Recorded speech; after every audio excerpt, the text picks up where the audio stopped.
ओम श्री गुरुवे नमः।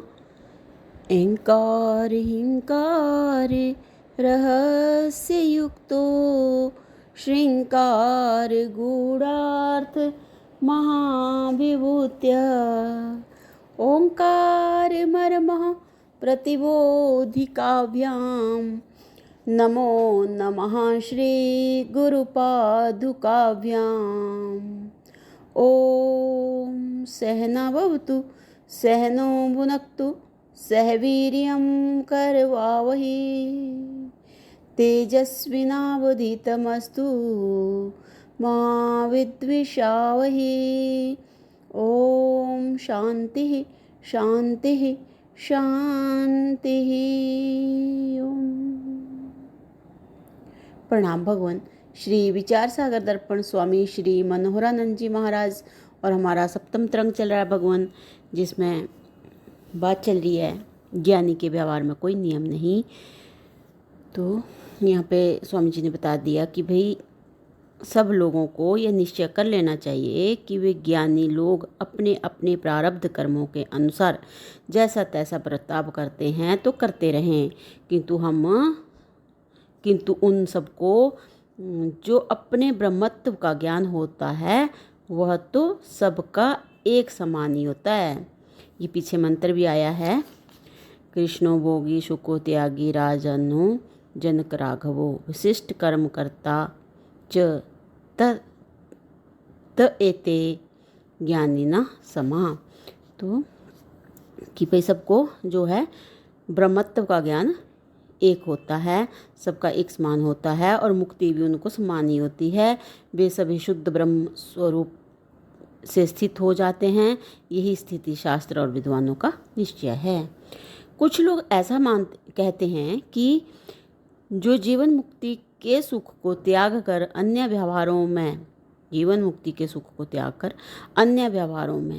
वह विषय भोगों में प्रवृत्त होता है, वह विदेह मोक्ष को भी त्याग कर वैकुंठ आदि लोकों की इच्छा रखकर उन लोकों में गमन कर लेगा। किंतु यह उनका कहना ठीक नहीं, क्योंकि जीवन मुक्ति के सुख का त्याग व भोगों में प्रवृत्ति तो ज्ञानी की प्रारब्धवशात ही होती है, और विदेह मोक्ष का त्याग व परलोक को गमन भी नहीं बन सकता, क्योंकि श्रुति माता कहती हैं न तस्य प्राणा उत्क्रमान्त्य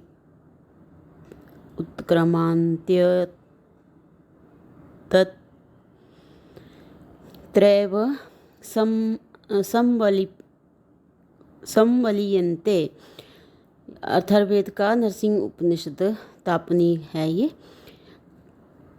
अर्थात इसका मतलब है भगवान कि ज्ञानी के प्राण बाहर कहीं नहीं जाते, किंतु यहीं लीन हो जाते हैं। अतः प्राणों के बाहर नहीं जाने के कारण ज्ञानी का परलोक को गमन तो बन ही नहीं सकता। और नंबर 2 बताया कि विदेह मोक्ष त्याग भी असंभव है, क्योंकि ज्ञान से अज्ञान की निवृत्ति होकर प्रारब्ध भोगों के समाप्त होने के बाद स्थूल व सूक्ष्म शरीर के आकार को धारण करने वाले अज्ञान का चेतन में लय हो जाना ही विदेह मोक्ष कहलाता है। वह अवश्य ही होता है। यदि मूल अज्ञान शेष रहता अथवा नष्ट हुए अज्ञान की फिर उत्पत्ति हो जाती तब तो विदेह मोक्ष का अभाव हो सकता था, किंतु मूल अज्ञान के विरोधी ज्ञान के होने पर अज्ञान शेष नहीं रहता तथा वेद के महावाक्य प्रबल प्रमाण से नष्ट हुए अज्ञान की फिर उत्पत्ति नहीं होती। अतः ज्ञानी के विदेह मोक्ष का अभाव तो हो ही नहीं सकता। नंबर 3 बताया कि विदेह मोक्ष के त्याग में तथा परलोक के गमन में ज्ञानी की इच्छा भी नहीं बन सकती, क्योंकि ज्ञानी को इच्छा केवल प्रारब्ध से ही होती है।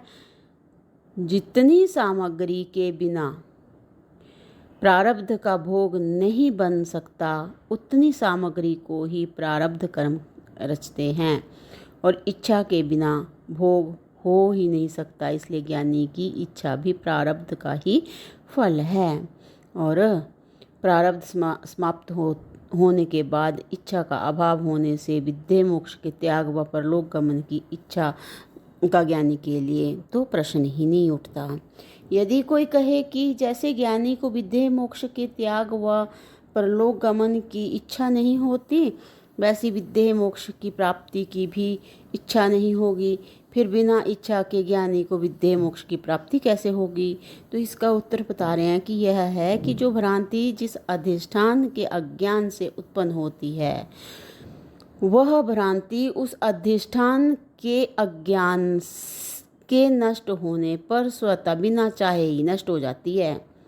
जो रस्सी में कल्पित सर्प जिस रस्सी के अज्ञान से प्रतीत होता है, वह कल्पित सर्प उस रस्सी के अज्ञान के नष्ट होने पर अर्थात उस रस्सी के जानने पर स्वतः बिना इच्छा किए हुए ही नष्ट हो जाता है।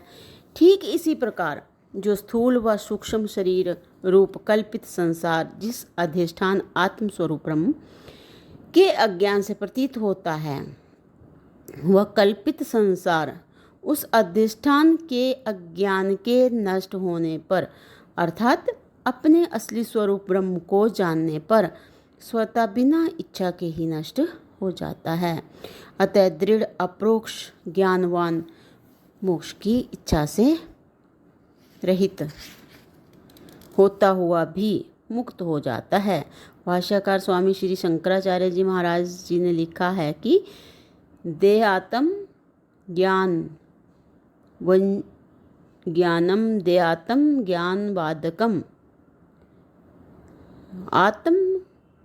आत्मन्नेव भवेत् अस्य स न इच्छनपि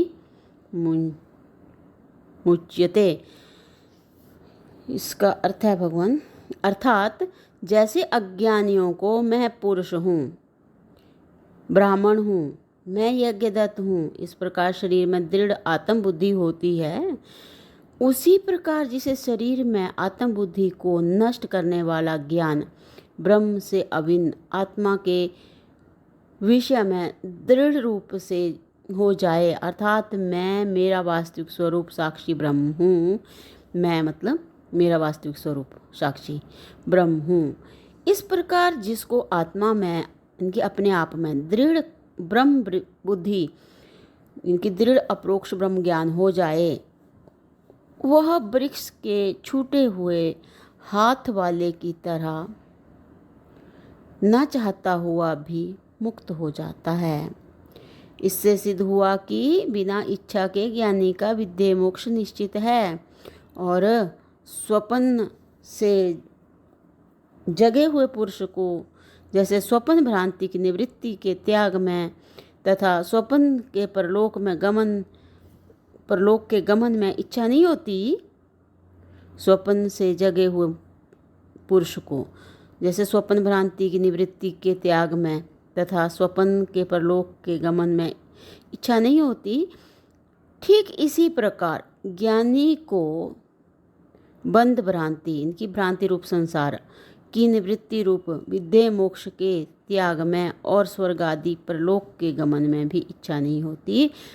बाकी जीवन मुक्ति के विरोधी वर्तमान शरीर में अधिक भोगों की इच्छा तो भिक्षा भोजनादिकों की तरह जनकादिकों को भी हुई है।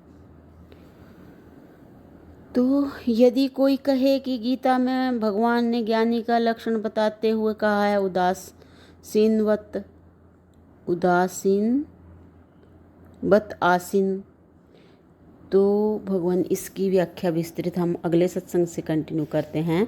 प्रणाम भगवान। ओम शांति शांति शांति। ओम।